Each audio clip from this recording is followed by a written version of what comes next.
नमस्कार. मी त्र्यंबक गिप्पर इन्फिनिटी स्पर्धा परीक्षा अकॅडमीच्या या ऑनलाईन प्लॅटफॉर्मवर आपलं स्वागत.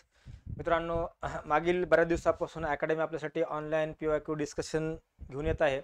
याचा आपल्याला नक्कीच फायदा होईल. थोडा वेळ जातोय, पण आपल्याला या विश्लेषणचा दोन महत्त्वाच्या गोष्टी, एक तर मागच्या वर्षीचे प्रश्न आणि जे सराउंडिंग जे रेफरन्स बेसिस जी माहिती असते किंवा काही करेक्शन असतं, याचा आपल्याला नक्कीच पुढील एक्झामसाठी फायदा होतो. चला, पुढचा प्रश्न आजच्या लेक्चरचा, मुंबई येथील गेटवे ऑफ इंडिया हे कोणत्या ब्रिटिश राजाच्या पदार्पणाच्या स्मरणार्थ किंवा त्यांच्या स्वागतासाठी बांधलं गेलं होतं?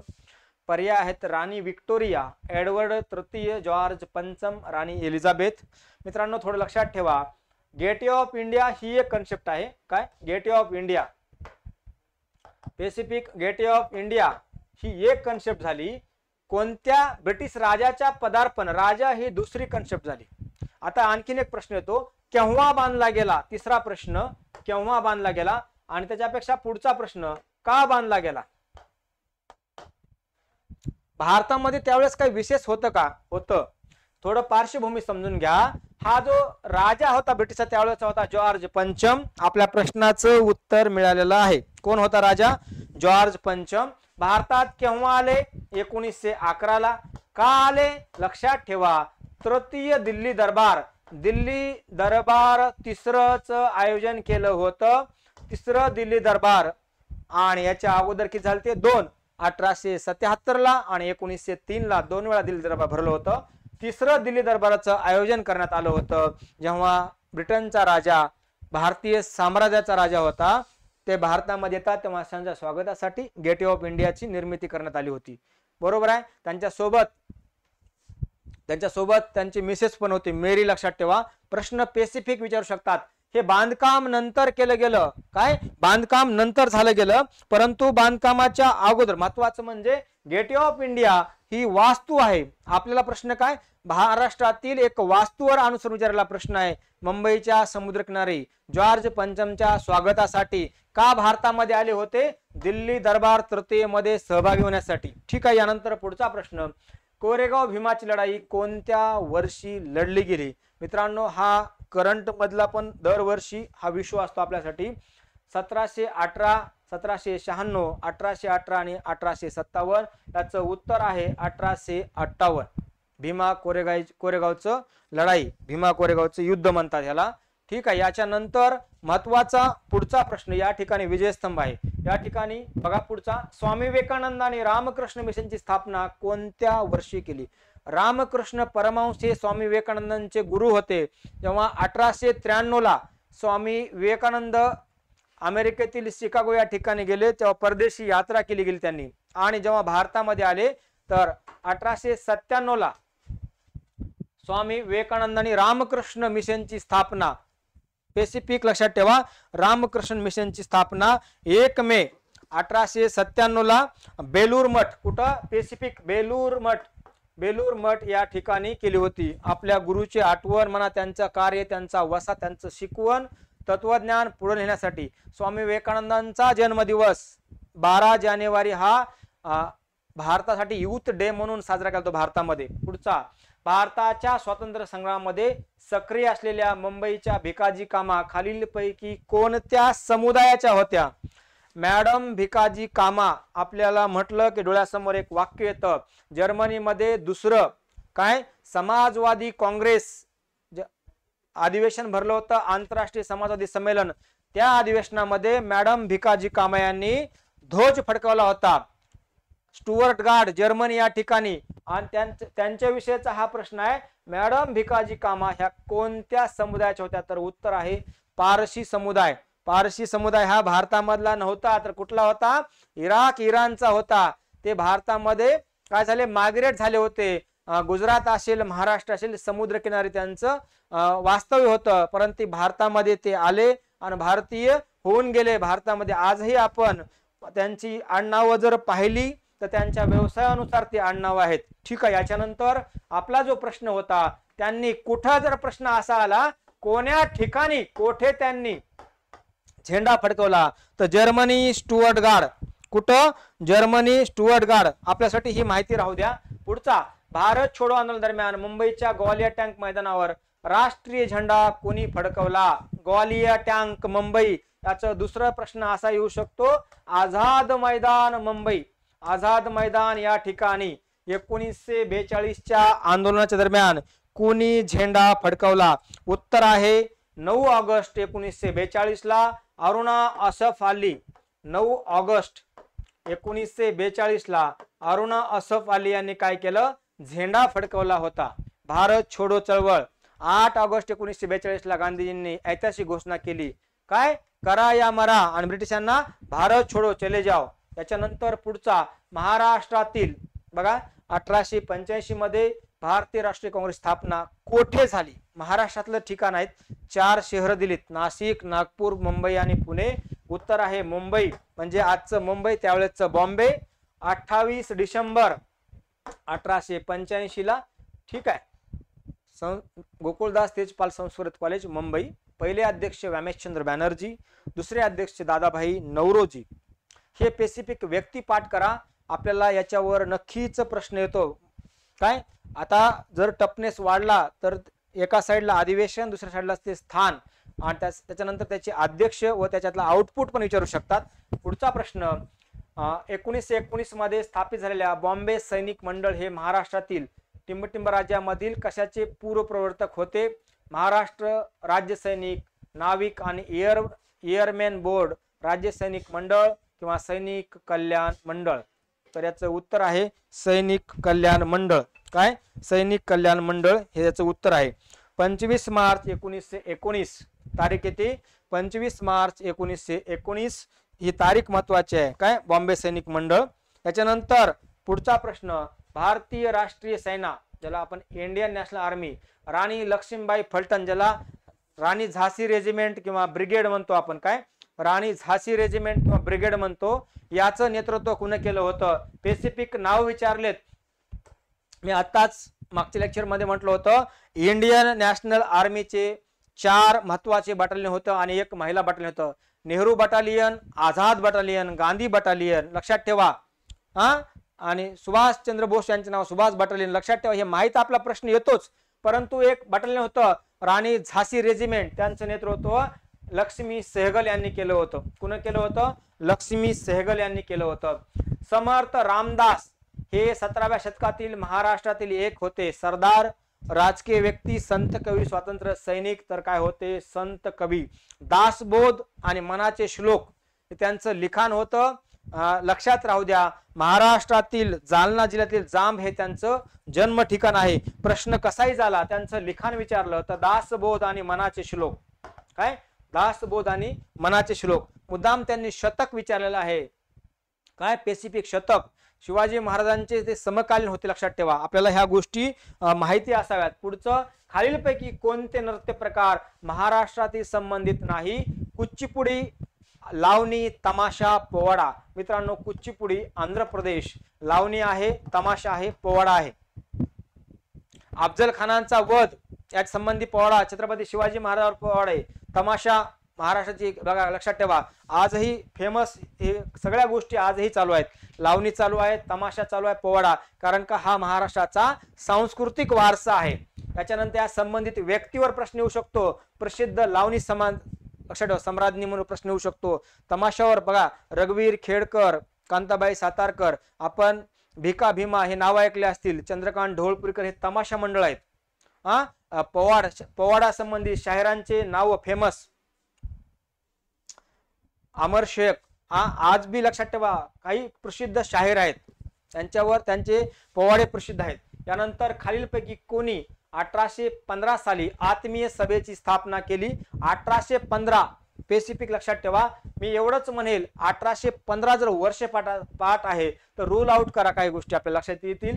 1815 हा राजाराम मोहन राय यांच्या कारकिर्दी संबंधीचा आपल्या प्रश्नाचं उत्तर आहे. राजाराम मोहन राय. आत्मीय सभेची स्थापना राजाराम मोहन राय यांनी बघा, लक्षात ठेवा. ब्राह्मो समाजाची स्थापना केली होती, त्यांचं सतीच्या कायद्यासंबंधी योगदान आहे राजाराम मोहन राय. याच्यानंतर पुन्हा देवेंद्रनाथ टागोर, द्वारकानाथ टागोर, केशवचंद्र सेन हे ब्राह्मण समाजाशी जोडले होते. त्याच्यानंतर पुढचा प्रश्न, 31 डिसेंबर 1802 साली ब्रिटिशांसोबत झालेल्या वसईचा तह टिंबटिंब यांनी केला. पेशव्यांसंबंधीचा हा प्रश्न आहे. पेशव्यांचा त्यावेळेसचा कोण पेशवा शासक होता त्यांच्यावर हा प्रश्न. दौलतराव शिंदे, बाजीराव द्वितीय, यशवंतराव होळकर, घाशीराम कोतवाल. मित्रांनो, बाजीराव द्वितीय हे वसईचा तह यांच्या काळामध्ये झाला होता. पुढचा महत्वाचा प्रश्न, 1873 साली ज्योतिराव फुले यांनी खालीलपैकी कोणती संघटना स्थापन केली? सत्यशोधक समाज. उत्तर आहे 24 सप्टेंबर 1873. ठिकाण आहे पुणे. या ठिकाणी सत्यशोधक समाज महाराष्ट्रामध्ये ब्राह्मणोत्तर ज्या चळवळी सुरू झाल्या त्याच्यापैकी एक सत्यशोधक चळवळ खूप फेमस चळवळ होती. या चळवळीच्या माध्यमातून महाराष्ट्रातील, भारतातील जातीभेद, अस्पृश्यता, महिलांना स्थान, महिलांना चूल आणि मूल याच्यापेक्षा बाहेर, कारण का सत्यशोधक समाजाचे प्रवर्तक, संस्थापक होते महात्मा ज्योतिराव फुले. यांचं जर आपण कार्य पाहिलं तर महिलांसंबंधीचं कार्य जसं म्हणतात ना, बोले ते सचाल त्याची वृंदावली पावले. स्वतः लक्षात ठेवा, सावित्रीबाई फुले यांना शिकवलं, त्यांना शिक्षिका केलं आणि त्यांच्या मार्फत, त्यांच्या नेतृत्वाखाली त्यांनी अनेक शाळा काढल्या, अनेक असे कार्य केले. उदाहरणामध्ये स्वतःच्या घरामध्ये बालहत्या प्रतिबंधक गृह, 1863 ची घटना आहे मित्रांनो, लक्षात ठेवा. आजपासून 250 वर्षाचा कालखंड आहे. आपल्याला आपण सहज बोलून जातो की आपण एका मार्काला 2 मार्काला प्रश्न येतो. 1863 ला बालहत्या प्रतिबंधक घराची स्थापना केली. पण का केली जर प्रश्न आला, जर समजा बालकांना बालहत्या प्रतिबंधक घराची का केली तर क्वेश्चन मार्क तयार होतो. आणि तेव्हा या महान व्यक्तींचं, या दाम्पत्यांचं, फुले दाम्पत्यांचं आपला कार्य आठवतं. हा लक्षात ठेवा, 21व्या शतक नव्हतं ते शतक खूप 19व्या शतक होतं. समाज हा रूढीवादी होता. काय होता? रूढीवादी. दुसरा आहे बहुजन समाज, जस्टिस पार्टी, सत्यशोधक समाज, प्रार्थना समाज. मित्रांनो, हे सगळं वारंवार PYQ मध्ये येतंय. फक्त आपल्याला नवीन काय वाटलं तर नवीन जे एखादी गोष्ट असेल त्याचा शोध लक्षात ठेवा, नेटचा उपयोग करा. आणि जस्टिस पार्टी संबंधीचे कोण व्यक्ती होते, बहुजन समाजासंबंधी कोण व्यक्ती होते, कारण प्रार्थना समाज मी वारंवार सांगितलाय. ठीक आहे. याच्यानंतर पुढचा प्रश्न, रामचरितमानस याची रचना किंवा याचा रचना करता कोण? तुलसीदास, कालिदास, कबीर, रविदास. स्पेसिफिक विचारले, तुलसीदास, कालिदास, कबीर आणि रविदास. कबीर म्हटलं की बीजक, फेमस, लक्षात ठेवा. संत रविदास, कालिदासांचे लिखाण आणि तुलसीदास. उत्तर आहे रामचरितमानस, तुलसीदास. कुणाचं आहे? तुळशी रामायण किंवा तुलसीदास म्हणतो आपण. 1940 मध्ये झालेल्या संयुक्त महाराष्ट्र चळवळीचे उद्दिष्ट काय होते? हैदराबादच्या निजामाच्या अंमलाखालचा भाग महाराष्ट्रात सामील करून घेणे, मराठी भाषिकांचे एक राज्य स्थापन करणे, गुजरात सोबत एक राज्य स्थापन करणे, ब्रिटिश विरोधी लढा देणे. मित्रांनो, प्रश्न आहे की 1940 साली संयुक्त महाराष्ट्र चळवळीचं उद्दिष्ट काय होतं? तर मराठी भाषिकांचं एक राज्य स्थापन करणे हे उद्दिष्ट होतं. ही जी चळवळ होती संयुक्त महाराष्ट्र चळवळ, या चळवळीला 1 मे 1960 ला यश मिळालं आणि स्वतंत्र मराठी भाषिकांचं राज्य तयार झालं. काय झालं? स्वतंत्र भाषिकांचं. त्याच्या अगोदर आपल्याला अकोला करार, नागपूर करार पाहावं लागल. त्याच्यानंतर संयुक्त महाराष्ट्र, भाषिक प्रांतवार रचना, हे सगळ्या गोष्टी, त्यानंतर हुतात्मे, लढा दिला. ठीक आहे. याच्यावर सगळ्या गोष्टीवर वारंवार प्रश्न येऊ शकतो. जर सोर्स विचारला ह्या प्रश्नाचा, स्ट्रेट फॉरवर्ड प्रश्न आहे आपल्याला हा, 11वीच्या जुन्या इतिहासामधला हा प्रश्न विचारलाय. परंतु आपण जे काय आपले रेग्युलर सोर्स वापरतो त्याच्यामध्ये पण हा प्रश्न कव्हर होतो. जर प्रश्नामध्ये जर स्पेसिफिक समजा टफनेस वाढला तर आपल्याला सोर्स थोडे बदलावे लागतात आणि नेटचा उपयोग करावा लागेल. 22 जून 1897 रोजी चाफेकर बंधूंनी कुणाची हत्या केली? पुण्याच्या प्लेग कमिशनर. त्यांचं नाव काय? बघा, हा प्रश्न येतो. मी म्हणेल का हत्या केली, हा पहिला प्रश्न. कुणी केली याचं उत्तर चाफेकर बंधू, बाळकृष्ण दामोदर चाफेकर, त्यांनी केली. बरोबर आहे. का केली, केव्हा केली, आलंय उत्तर. कधी? 22 जून 1897. कोठे केली? पुणे या ठिकाणी. बघा, प्रश्न कसा येऊ द्या, त्यावेळेसचा प्लेग कमिशनर कोण होता ह्याचं नाव विचारले. लक्षात ठेवा, रँडची हत्या. काय? पुण्यामध्ये साथीचा रोग प्लेग पसरला होता आणि प्लेगच्या नावाखाली ब्रिटिश सरकार एक तर निष्क्रिय होतं आणि जेव्हा ब्रिटिशांचे जे अधिकारी कर्मचारी आहेत ते रूढपणे वागत होते, याचाच बदला म्हणून लक्षात ठेवा टिळकांनी एक आग्रलेख लिहिला आणि त्या आग्रलेखाचा मोठूपणा असा टिळकांवर आरोप केला. तो शेवटी चाफेकर बंधूंनी हा अमनुष्य अत्याचार थांबवण्यासाठी रँडची हत्या केली असं म्हणतात. James Abbott, Robert Clive, general डायर हे जालियनवाला बाग हत्याकांड, रॉबर्ट क्लाइव्ह पहिले बंगालचे गव्हर्नर, प्लासीचं युद्ध, ठीक आहे, जेम्स अबोट हे ब्रिटिश अधिकारी होते. यानंतर पुढचा, मराठी राजा म्हणून शिवाजी महाराजांचा वारसा कोणी सांभाळला? मराठी राजा म्हणून शिवाजी महाराजांचा वारसा कोणी सांभाळला? स्पेसिफिक प्रश्न आहे. छत्रपती शिवाजी महाराजांनंतर बघा महाराजांचा वारसा कुणी सांभाळला? तर कुणी? शंभूराजांनी हा वारसा सांभाळलेला होता. कोण सांभाळलेला होता? शंभूराजांनी हा वारसा सांभाळलेला होता. स्पेसिफिक एक गोष्ट लक्षात ठेवा,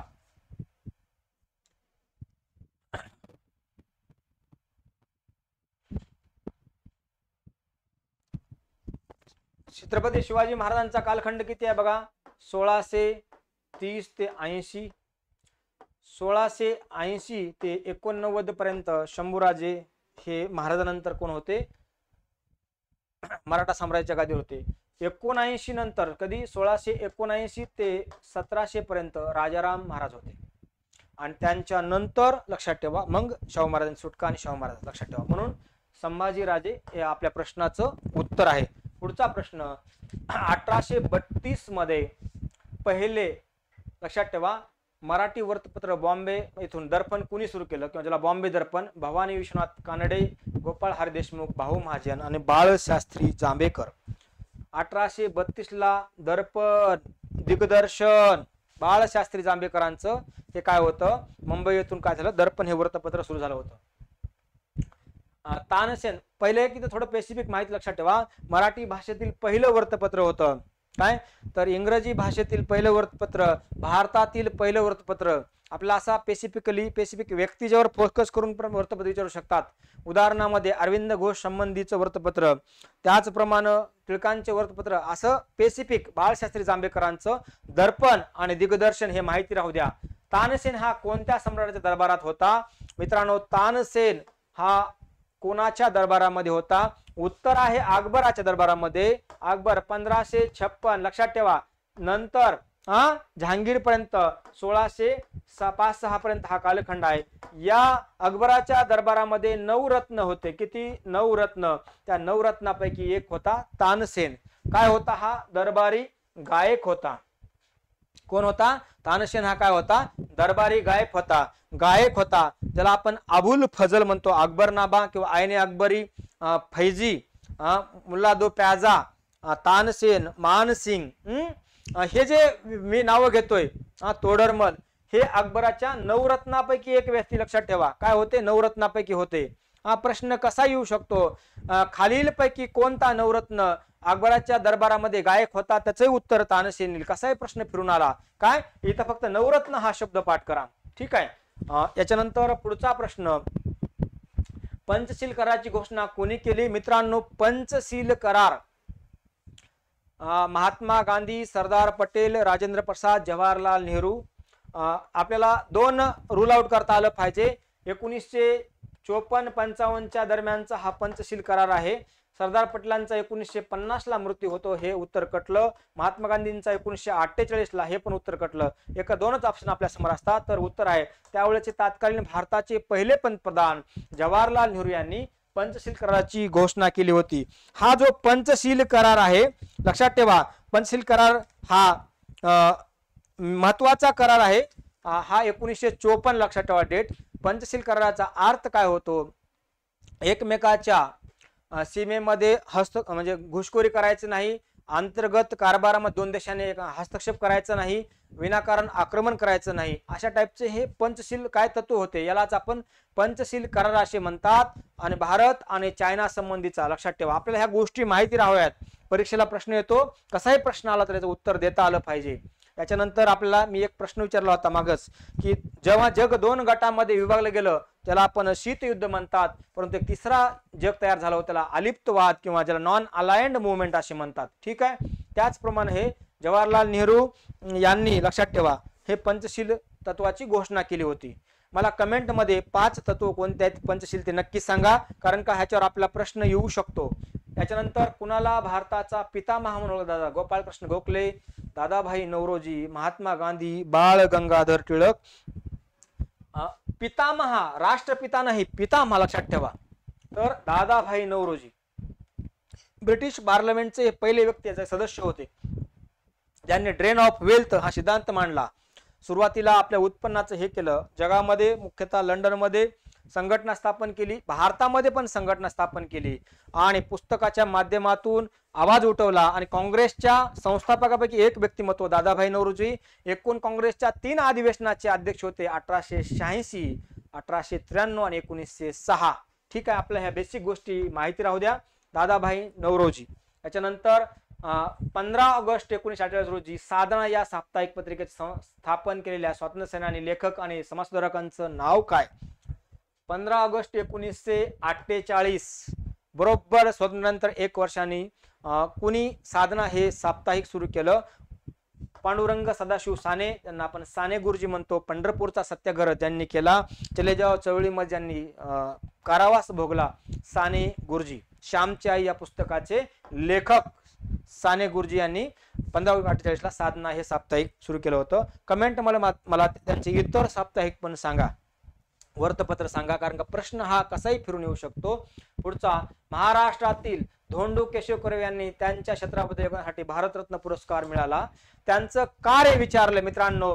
1858 ला ज्यांचा जन्म झाला, बरोबर 100 वर्षानं हयात असताना 1958 ला भारत सरकारने त्यांना भारतरत्न पुरस्कार देऊन गौरवण्यात आलं. परंतु त्यांना पुरस्कार जो मिळाला त्याचे कार्य विचारले तर कार्य आहे समाज कार्यासाठी आणि 1962 ला त्यांचा देहांत होतं. ठीक आहे, महर्षी धोंडू केशव कर्वे यांना समाज कार्यासाठी पुरस्कार मिळाला, परंतु ते कार्य माहित पाहिजे. महर्षी धोंडू केशव कर्वे यांनी जपानच्या महिला विद्यापीठाच्या प्रेरणेने भारतामध्ये महिला विद्यापीठ स्थापन केलं. पहिलं भारतातील महिला विद्यापीठ श्रीमती नाथाबाई दामोदर ठाकरसी 1916 ला. श्रीमती नाथाबाई SNDT विद्यापीठ म्हणतो आपण त्यांना. ठीक आहे. त्याच्यानंतर त्यांनी अनाथ आश्रम, अनाथ बालिका लक्षात ठेवा, महिला विद्यालय, महिला महाविद्यालय, बालिका आश्रम, अशा अनेक त्यांनी काय केलं, कार्य केलं. अनेक संघटना संस्था स्थापन केल्या आणि बोले तैसा चाले त्यांनी स्वतः लक्षात ठेवा. विवाह पण मला कमेंट मध्ये सांगा त्यांच्या दुसऱ्या पत्नीचं नाव काय, कारण का हा आपल्याला प्रश्न येऊ शकतो. त्या कोणत्या आश्रमातल्या होत्या हा पण प्रश्न येऊ शकतो. आणि म्हणून त्यांच्या कार्याचा गौरव म्हणून भारत सरकारनं वयाच्या 100व्या वर्षी म्हणा त्यांच्या सामाजिक कार्याचा गौरव भारतरत्न सर्वोच्च पुरस्कार देऊन केला. कारण का त्यांना भारतातले इतर सगळे पुरस्कार लक्षात ठेवा मिळालेत. आपल्याला हा प्रश्न येऊ शकतो. व्यक्तिमत्व खूप प्रसिद्ध आहे, त्यांचं कार्य त्याच्यापेक्षा प्रसिद्ध आहे. ठीक आहे. त्याच्यानंतर 4 जानेवारी 1960 मध्ये कोणाच्या, बघा लक्षात ठेवा, कोणत्या ठिकाणी संयुक्त महाराष्ट्र समितीच्या सदस्यावर गोळीबार केला गेला होता, ज्याला आज आपण हुतात्मा चौक असे म्हणतो. ऑगस्ट क्रांती मैदान, मस्जिद बंदर, फ्लोरो फाउंटन किंवा बॉम्बे पोर्ट ट्रस्ट. तर उत्तर आहे फ्लोरो फाउंटन. काय, फ्लोरो फाउंटन हे मुंबई मधलं ठिकाण आहे. या ठिकाणी गोळीबार केला गेला आणि कधी, जानेवारी 1960 ला. आणि ज्याच्यामध्ये बघा हुतात्म्यावर गोळीबार केला गेला. हुतात्मा चौक म्हणून फ्लोरो फाउंटन चौक मुंबई मधलं. मित्रांनो 106 हुतात्मे झाले होते, परंतु एक मध्ये ऍडिशन. आता महाराष्ट्रामध्ये 107 हुतात्मे महाराष्ट्र स्वातंत्र्य महाराष्ट्र चळवळीमध्ये काय त्यांचं बलिदान दिलेलं आहे. ठीक आहे मित्रांनो, आता आपण महत्वाचे हे PYQ डिस्कशन घेतलेलं आहे. याचं तुम्हाला मी फक्त एकच गोष्ट सांगतो, आपल्या लक्षात राहू द्या की जे काही आपण PYQ बघतो, जे काही PYQचं आपण विश्लेषण ऐकतो, मी एक्स्ट्रा माहिती सांगतो, तुम्हाला असं बर्डन वाटेल किंवा लोड वाटेल किंवा कामाची नाही वाटेल. लक्षात ठेवा फक्त संयुक्त महाराष्ट्र चळवळ म्हटलं की आपल्याला त्याच्या संबंधित व्यक्ती पाठ करा. काय विरोध झाला, त्याचा विरोध का झाला, मुंबई हे वेगळं राज्य काय ठेवायचं, केंद्रशासित प्रदेश करायचा होता का, त्याचा इतिहास काय, संबंधित व्यक्ती काय, स्पेसिफिक महाराष्ट्र निर्मिती केव्हा झाली, पहिले मुख्यमंत्री कोण, प्रश्न कसा येऊ शकतो. एक आपल्याला PYQ मधून क्ल्यू मिळतो, सराउंडिंग संदर्भ ग्रंथ आणि ह्या नॉलेज मधून आपल्याला किंवा माहितीमुळे काय मिळतं, बेस तयार होतो. थोडं रिडिंग चांगलं असेल आणि आपल्याला जर हे क्वेश्चन PYQ आपण जर पाहत असाल तर येणारा कसाही प्रश्न येऊ द्या, तर तुम्ही फक्त थोडं सर्च मारायचं आणि रिडिंग करायचं, आपले प्रश्न नक्की सॉल्व्ह होतील. भेटूया पुन्हा. असंच आपलं हे सिरीज चालू राहणार आहे. फक्त एक काम करा, नवीन असाल तर आपलं चॅनल जॉईन करा, ॲप डाउनलोड करा आणि नक्कीच बेल आयकॉनचं बटन दाबा. भेटूया. धन्यवाद.